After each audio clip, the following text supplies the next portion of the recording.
The palace of Thalos was a monument of silence, and in that endless stillness, Lysander walked alone. His silk robe whispered across the floor, embroidered with the crest of two kingdoms that had once been enemies, the dragon of Thalos and the moonflower of Varen, symbols of peace and a marriage forged in chains. He paused at the grand mirror in the corridor. His reflection looked almost ghostly, long silver hair braided neatly, pale skin touched by candlelight, eyes of soft violet that never quite sparkled anymore. An Omega prince turned queen consort, and yet he had never once been touched by his husband. 10 years. 10 winters and 10 springs since his wedding to the Alpha King Alaric Thalos. 10 years of the same chambers, the same silence, the same polite distance. Tonight marked their 10th anniversary.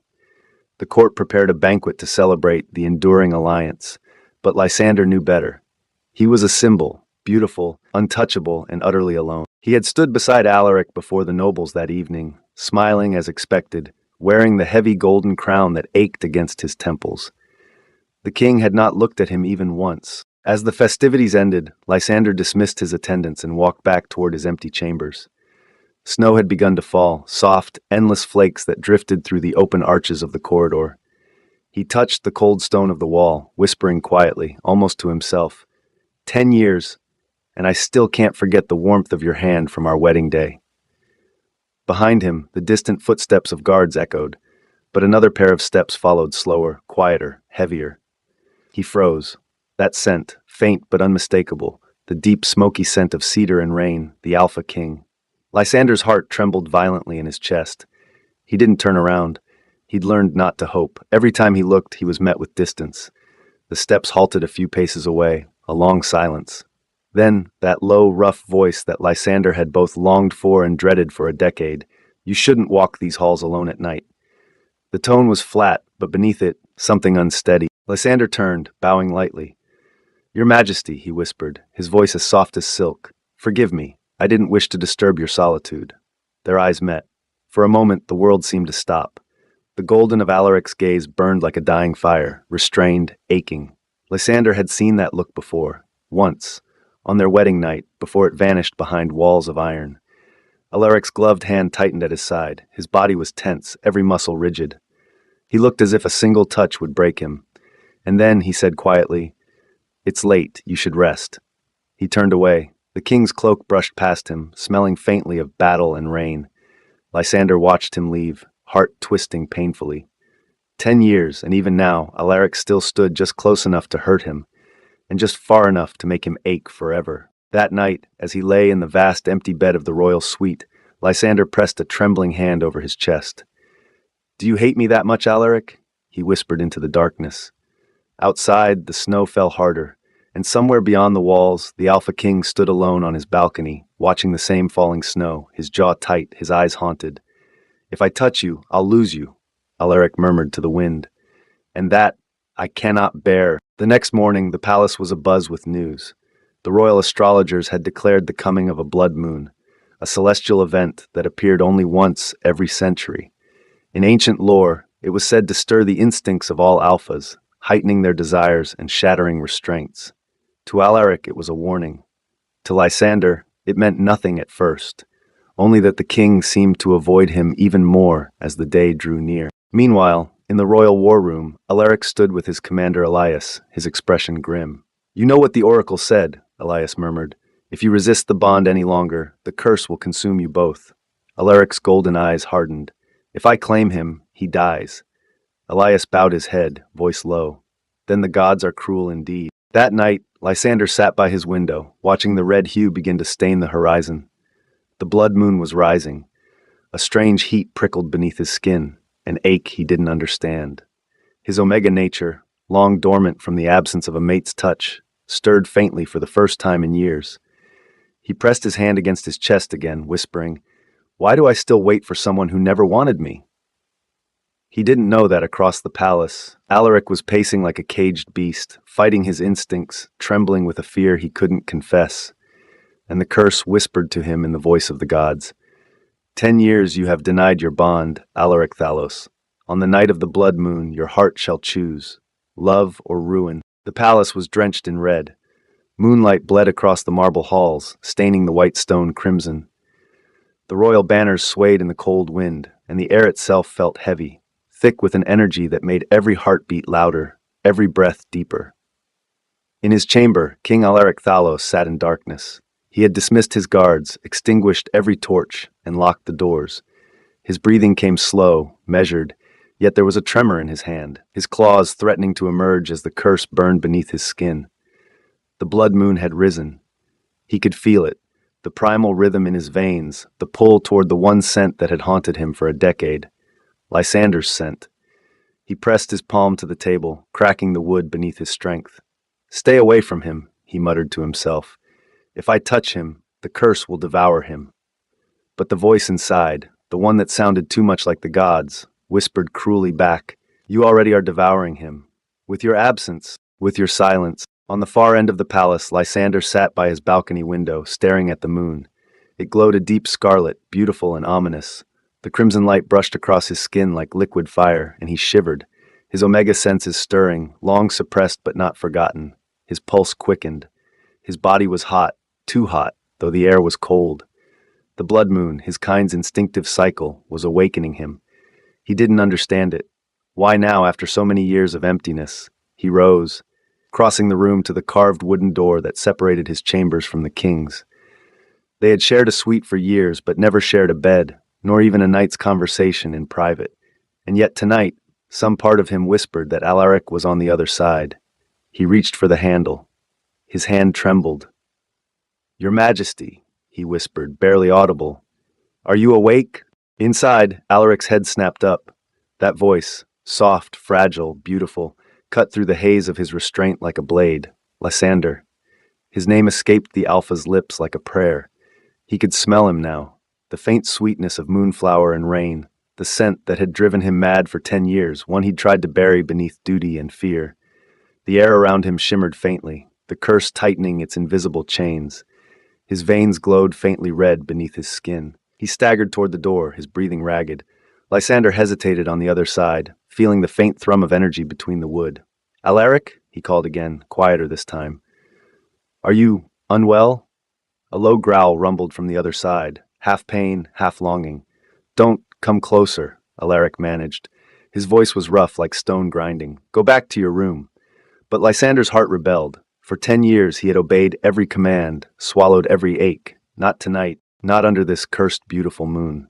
He opened the door. The two of them froze. The red moonlight poured through the arched windows, spilling across them both.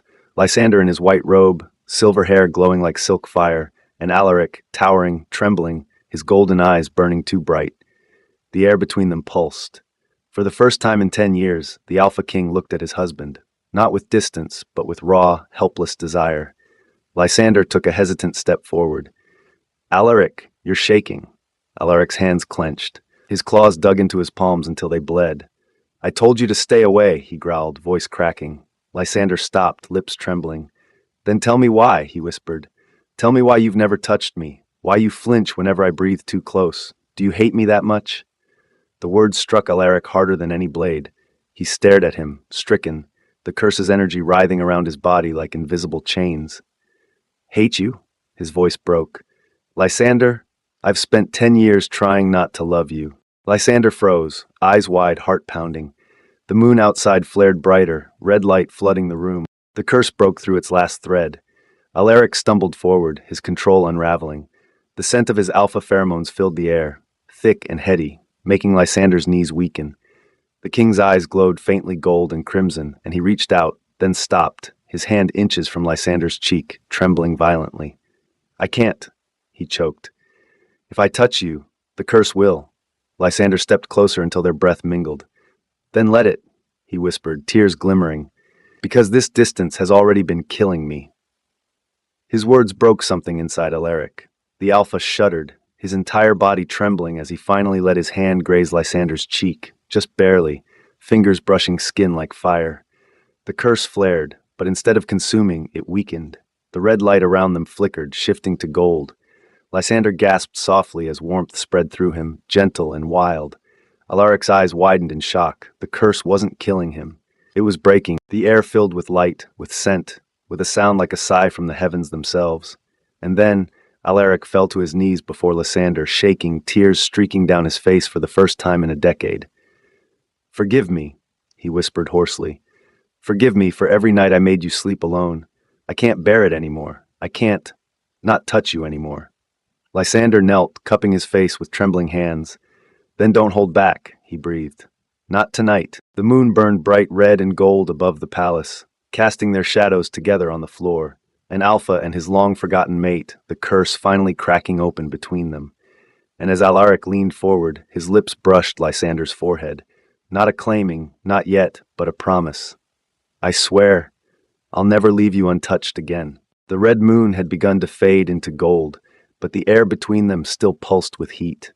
Lysander's fingers lingered on Alaric's face, trembling slightly as he memorized every line he had once only dared to look at from afar. The hard jaw, the faint scar at the corner of his lip, the fire in his golden eyes that was no longer hidden behind armor. Alaric's breath shuddered as their foreheads touched. For a moment, there was no palace, no curse, no crown, only the fragile space between their hearts. "For years I've dreamed of this," Lysander whispered, "and each time I woke, I told myself to stop hoping." "I dreamed of it too," Alaric replied, his voice rough. "But each time I woke, I told myself to stop wanting." The tension in his body trembled like a drawn bowstring. His scent, dark cedar and storm, filled the air around them, and Lysander's omega instincts responded with a soft, unguarded sigh.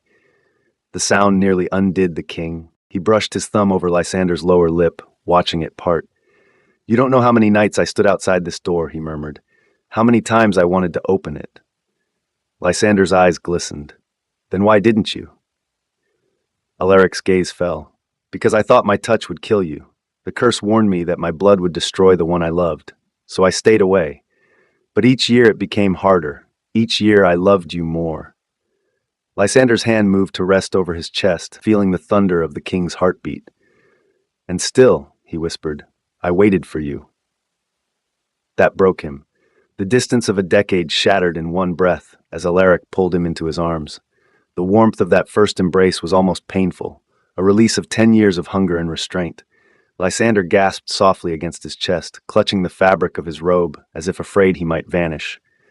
Alaric held him tighter, his hand sliding up to cradle the back of his neck. "You're real," the Alpha murmured against his hair.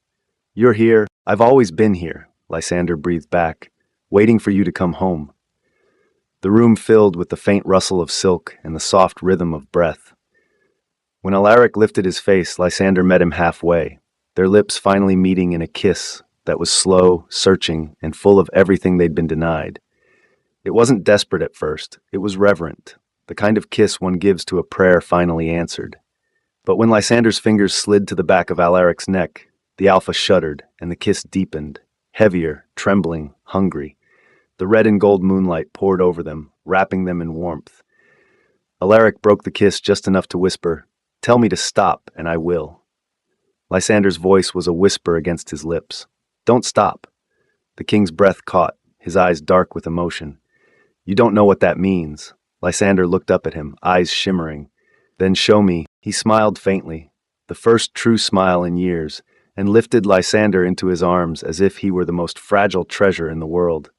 Their foreheads touched again as he whispered, "Tonight, I'll touch you as if it's the first and last time I ever could." The balcony curtains swayed as the moon dipped lower, veiling the scene in shadows. The faint sound of silk against skin, the thrum of two heartbeats, and the gentle murmur of their names filled the quiet. And when dawn came, the curse was silent.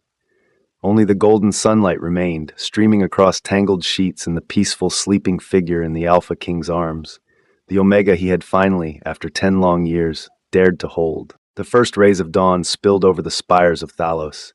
Inside the royal suite, silence reigned, soft and golden. Lysander woke first. For a long time he didn't move. Alaric's arm was still wrapped around him, heavy and protective, his face buried against Lysander's hair.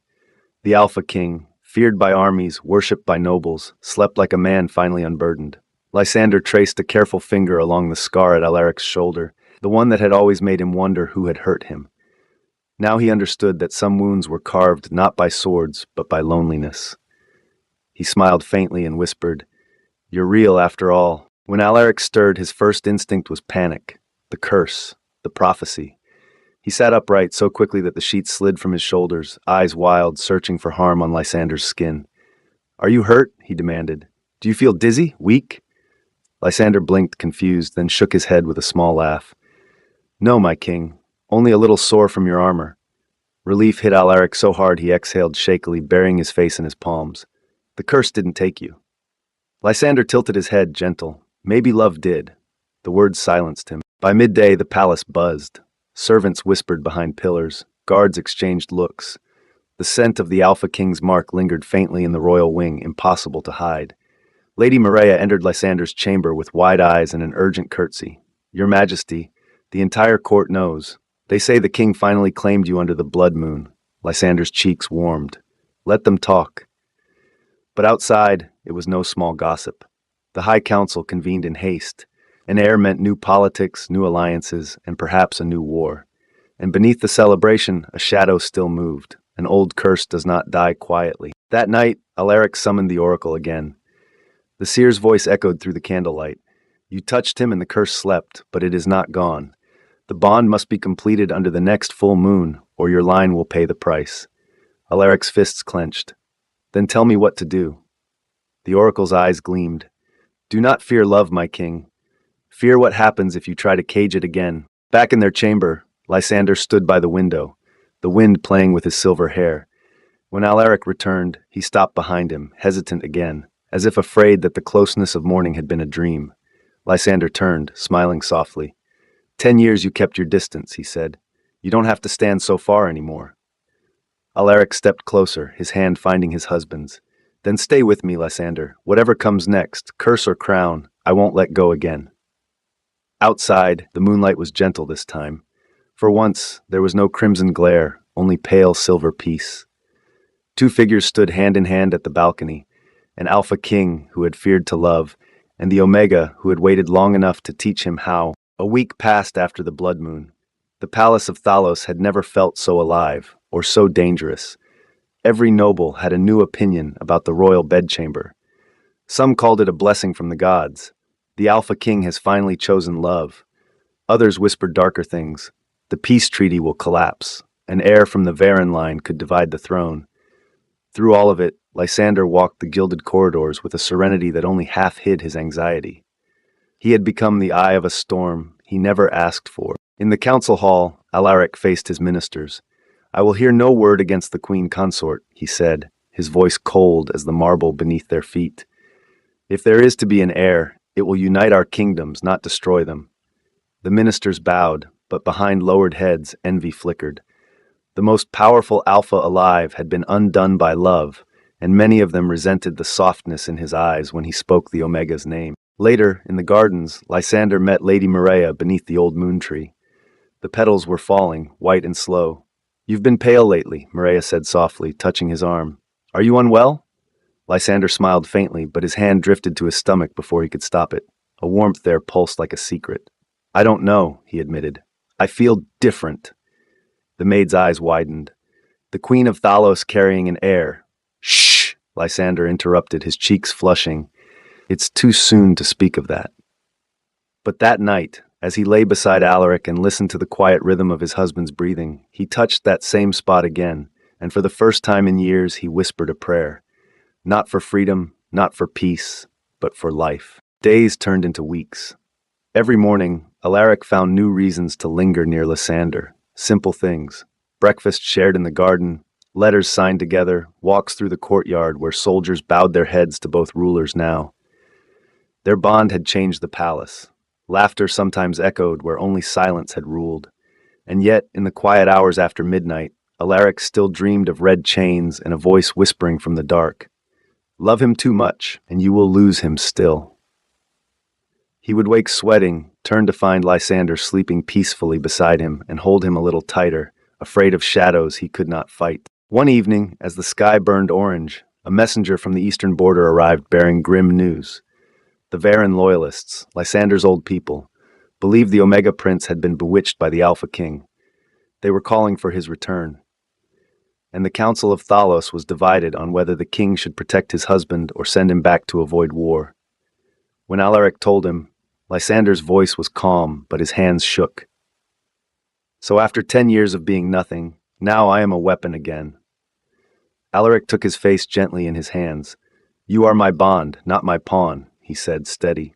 Let them call it what they wish. They will not take you from me. Lysander searched his eyes for the old coldness and found none. Then whatever comes, he whispered, we face it together. That night, the moon rose silver over Talos. From the balcony, the wind carried the scent of rain and distant thunder. In Lysander's chest, that small warmth flickered again, a spark that felt alive. And though he did not yet know it, beneath the curse and the politics, the first heartbeat of their future heir had already begun to echo faintly under the moonlight. Thunder rolled across the capital of Thalos. Rain fell on the marble courtyards, washing over banners that now bore two crests joined together, the dragon of Thalos and the moonflower of Varen. Inside the great hall, the council's voices clashed like swords. The Varen delegation demands the queen consort's return. If the Omega bears the king's child, it will create a claim on both thrones. This alliance will not hold. At the head of the table sat King Alaric, silent but burning with fury. He listened until the last voice faltered, then rose from his seat. You forget yourselves, he said, his tone low and dangerous. You speak of my husband. You will not speak his name as if he were a coin to trade. The room fell silent. No one had seen him this way in years. No armor, no mask, only the quiet, terrifying certainty of a ruler who had found something worth losing everything for. While the council argued and plotted, Lysander stayed in the inner garden, the one place untouched by politics. He knelt among the lilies, hands folded over the faint curve of his stomach, feeling that strange, gentle rhythm again. A life, a fragile promise. Do you hear them? He whispered to the rain. They would tear the world apart before letting us simply love. Lady Maria knelt beside him. Then you must make them see, she said softly. Your voice reaches hearts the king's sword cannot. That evening, Alaric returned from the council exhausted. He found Lysander waiting by the hearth, candlelight painting gold along his hair. You defended me again, Lysander said quietly. Always, Alaric replied. He removed his gloves, his crown, everything that weighed on him, and sat beside his husband. For a long time neither spoke. The rain outside softened. Finally, Lysander said, They want me gone. Alaric's jaw tightened. They can't have you. And if it means war? Alaric looked at him then, really looked, seeing not fragility but quiet strength. Then let the world learn that peace built on fear was never peace at all. Lysander's lips parted in surprise, then curved into a faint smile. You've changed. The king reached for his hand. You changed me first. Days later, word spread across both kingdoms. The queen consort of Thalos carries the royal heir. Crowds filled the streets, bells rang, priests declared it an omen of renewal. But in the shadowed corridors of Varen, some called it blasphemy, a sign that their lost prince had been bewitched by the enemy. Whispers turned to blades. Envoys disappeared on the roads. The fragile peace began to crack. In the royal nursery, Lysander stood before the window, watching the horizon darken with storm clouds. Behind him, Alaric placed a hand on his shoulder. If they come for you, Alaric said, they will find me waiting. Lysander turned, resting a hand over his heart. Then promise me this. No matter what happens, protect our child. Let love, not vengeance, rule what we leave behind. The king hesitated, then bent to press his lips to Lysander's forehead. I promise, he whispered. You and our heir are the light I'll follow through any darkness. Outside, lightning flashed over the mountains. The first sign that the storm to test that promise was already gathering. The peace shattered at dawn. A single trumpet echoed from the eastern wall, followed by the clash of steel. The Varen banners, silver moons on black, rose like ghosts against the sunrise. The rebels had crossed the border. Inside the palace, chaos reigned. Servants fled through corridors, soldiers shouted orders, and the scent of smoke crept through the halls. King Alaric stood in full armor again for the first time in years, the cold weight of his sword resting against his side. Yet beneath all his fury, his first thought was not of war strategy. It was of Lysander. He found his husband in the moon hall, standing by the great window where they had once danced. His pale robes fluttered in the wind, and his eyes, those soft silver eyes, were calm even as the world outside burned. You should be with the guards, Alaric said sharply. It's not safe here. And you should not be fighting alone, Lysander replied. For a heartbeat, neither moved. Then the king crossed the marble floor and drew him into his arms. If they take you, he began. Then they'll take me as their prince, not your captive, Lysander whispered. And I'll find a way back to you. Alaric pressed his forehead to his husband's. No, I've lost you once for 10 years. Never again. But fate had a cruel sense of timing. That very night, under cover of rain, the Varan rebels breached the palace gates. A small detachment broke into the east wing, where Lysander slept, guarded by only 2 knights. They didn't come to kill. They came to steal back their prince. When the king reached the chamber, it was already empty. The window shattered. A trail of moon-pale petals scattered across the floor, Lysander's flower crown torn apart in the struggle. Alaric fell to his knees, clutching the ribbon that had held it together. For the first time since his coronation, the Alpha King of Thalos broke. Bring him back to me, he whispered to no one and everyone. I don't care what it costs. Meanwhile, in the cold mountains of Viren, Lysander awoke in a carriage surrounded by armed men. The leader, a stern-faced general with the old crest of his father's house on his cloak, met his gaze. Your Majesty, the general said, we've come to free you from the Alpha's spell. Lysander's hands tightened around his robe. There is no spell, he said quietly, only love. The men exchanged uneasy glances. To them it was proof the king's curse had indeed bound him to Thalos. And when Lysander looked out at the distant lights of Thalos fading behind him, tears stung his eyes. Not from fear, but from the knowledge that he could feel Alaric's bond pulling faintly in his chest, straining, aching, still alive. Days turned into weeks of captivity. Varan priests tried to purify him with rites and incense, chanting that he was tainted by the Alpha's mark. But every night, when he closed his eyes, he felt Alaric's warmth in his dreams, a voice whispering across the distance, Hold on, my heart. I'm coming for you. Back in Thalos, Alaric gathered his generals. He ordered no conquests, no burning of villages, only one command, find the Varan encampment, bring the queen consort home. When his advisors protested that a king should not march into enemy territory himself, he silenced them with a single sentence.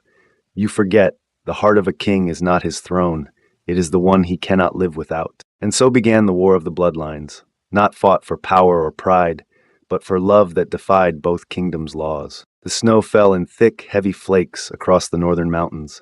The fortress of Viren stood against the horizon, black stone surrounded by icy winds where no warmth seemed to reach. But that night, fire came for it. King Alaric's army advanced beneath the storm, banners snapping in the wind. The dragon of Thalos glowed red against the white expanse. At the center of the column rode Alaric himself, cloaked in shadow and frost, his sword drawn but his eyes burning with one single vow. I will bring him home, he murmured to the night. Inside the fortress, Lysander knelt in the temple chamber. He had been kept there for days, told by the priests that his child was a curse, told that the Alpha's mark would consume him before the next moon. They had wrapped him in silver chains, not to bind his body, but to sever the bond that tied his soul to the king. But the bond would not break. It pulsed faintly, like a heartbeat beneath his skin. He raised his head as thunder echoed outside. No, not thunder. The sound of battle. His lips trembled. Alaric, the gates of the fortress burst open with a roar. Flames and steel flooded the courtyard. At their head, Alaric cut through the Varan guards like a storm. He did not stop for prisoners or mercy, only for the door that led to the temple. He pushed it open, breathless, soaked with snow and blood, and froze. Lysander was there, kneeling in the circle of candles wrapped in silver chains, his pale robes torn, but his eyes lit the whole chamber. You came, Lysander whispered. Nothing in this world could have stopped me, Alaric said, crossing the room in 2 strides. He slashed through the chains. The moment the last one broke, the candles extinguished, and a wave of silver light burst from the floor, blinding them both. A voice, ancient and cold, echoed through the air.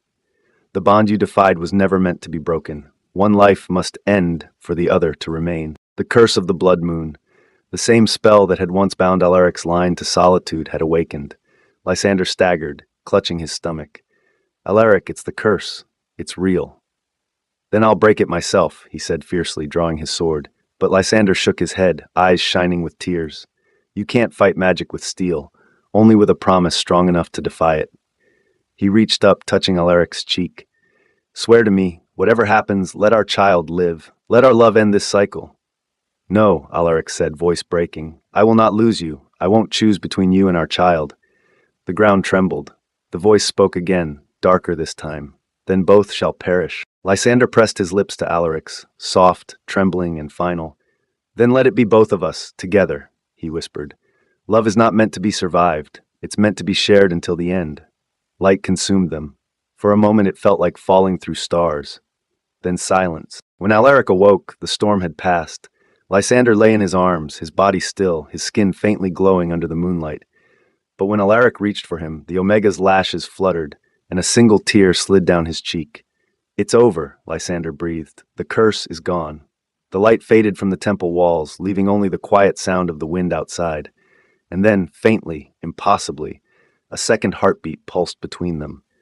Their child's, alive. The war ended with the dawn. Viren's priests bowed before the new light rising from the mountains. They saw the two kings, one Alpha, one Omega, standing hand in hand, the bond between them no longer cursed but sacred. And above them, the first sun in centuries rose clear and red, washing away the shadows of the blood moon forever. Spring came to Thalos for the first time in a decade. The long winter of war and curse had broken, and the valleys that once burned now bloomed with lilies. Peace, real and fragile, rested over both kingdoms. At the heart of the capital, the palace bells tolled softly, not for mourning this time, but for birth. Inside the royal chambers, the air was hushed, glowing with candlelight. Lysander lay surrounded by silks, his silver hair damp against his forehead, his hand gripping Alaric's tightly. The healers moved quietly, reverently, for this was not merely a birth, but a miracle. No Omega Royal had ever survived the curse's legacy before. Outside, nobles and servants waited in the courtyard, watching the moon rise over the tower where the first cry of the air echoed at last. A small, clear sound, soft and perfect. Alaric bowed his head, his forehead against Lysander's hand, trembling. You did it, he whispered. You gave us everything. Lysander smiled faintly through tears. Not everything, he said softly. There's still a future to live for. The nurse approached, cradling a small bundle wrapped in pale silk. Within it, the newborn stirred, silver eyes just like Lysander's, and a single mark over his heart, faint and golden. The mark of both bloodlines, murmured the priest. Blessed by the Alpha Sun and the Omega Moon. When Alaric took the child into his arms, the bond that had once been a curse now pulsed with warmth. Not pain, but life. He turned to Lysander. He looks like you. No, Lysander whispered, smiling. He looks like us. They named him Salem, meaning heaven between two worlds. That night, when the palace finally slept, Alaric carried his husband out to the balcony. The air was cool, and the moon hung full and silver above them. Below, the city shimmered like stars scattered across earth. When I first saw you, Alaric said quietly, I thought you were sent to test me. And now, Lysander asked, leaning against him, now I know you were sent to save me. Lysander laughed softly, eyes shining. You were the one who never stopped trying to love me, even when it hurt. It was never effort, Alaric said, brushing a hand through his hair. It was the only thing that ever felt right. As the moonlight touched them, the bond between Alpha and Omega shimmered faintly, visible only to them. No longer red and cursed, but golden. No longer a chain, but a vow. For 10 years, you were beside me, and I never dared to reach for you, Alaric whispered. And then one night, Lysander murmured, you did. Their fingers entwined, and in that simple gesture was every promise fulfilled. The ending of their pain, the beginning of something endless. Years later, the songs of Thalos would still tell of the Alpha King and his Omega husband, how their love ended a century-old curse, how their child united two kingdoms, and how under the light of the moon, love that waited 10 years finally became eternal. Epilogue. 5 years later, the palace of Thalos gleamed under the morning sun. Children's laughter echoed through the gardens where once only guards had marched. Peace had become ordinary, not a fragile hope, but a living thing that breathed in every blossom and song. At the edge of the royal orchard, a small boy ran barefoot through the grass. Silver hair caught the light, and when he looked up, his eyes were bright gold. Father! Papa! He called, holding up a crown of flowers he'd made himself. Look! I made it for the moon. Alaric, now older and gentler, turned from the garden path. His armor had been replaced long ago by simple linen and a silver ring. He knelt and scooped the boy up with a laugh that came from a place of pure joy. For the moon, then your papa will be jealous, he teased. From beneath the shade of a flowering tree, Lysander smiled, serene as ever, dressed in pale robes embroidered with moonlight thread. "I don't mind sharing the honor," he said softly. "The moon belongs to all who love." He rose and walked toward them, his steps graceful, the air around him calm and fragrant with lilies. The three of them sat together on the grass. Selim played with his crown of flowers, humming softly while his parents watched in quiet peace. Alaric reached over, brushing a strand of silver hair from Lysander's face. "Do you ever think about it?" he asked quietly. "How close we came to losing all this?" Lysander nodded, his hand resting over Alaric's. "Every day. But then I look at him, his gaze drifted to their son, and I remember that love stronger than fear always wins." "You sound like a poet again," Alaric murmured. "You fell in love with a poet," Lysander replied, smiling. "You knew what you were getting into." They both laughed softly, the sound mingling with the wind in the trees. Later, as evening fell, the royal family stood upon the same balcony where once the moon had borne witness to their pain. Now it watched their peace.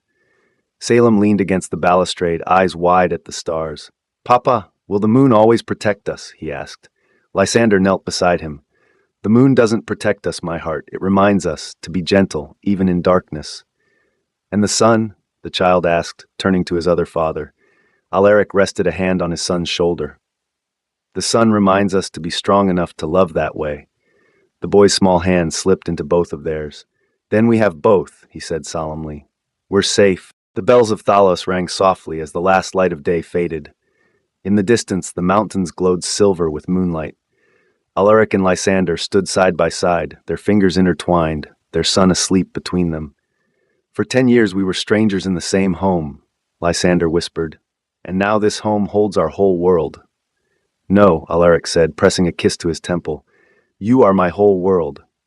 And under the moon that had once cursed them, now a silent witness to their peace, the king and his Omega consort closed their eyes, their love, their bond, and their legacy eternal, the kingdom of sun and moon, forever united. Hey everyone, thanks for watching. Kindly comment below.